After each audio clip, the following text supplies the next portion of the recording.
Which of the following expressions gives the number of revolutions a tire with a diameter of d feet will make in a trip m miles long? So when we talk about revolution, we have to remember that we're talking about going around the circle. So that is going to be circumference.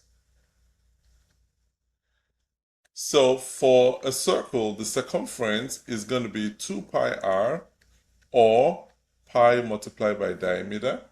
So therefore, we know that one revolution is going to be equal to pi multiplied by d. And this is in feet. And we're saying that the trip is m miles long. So 1 mile is going to be 5,280 feet.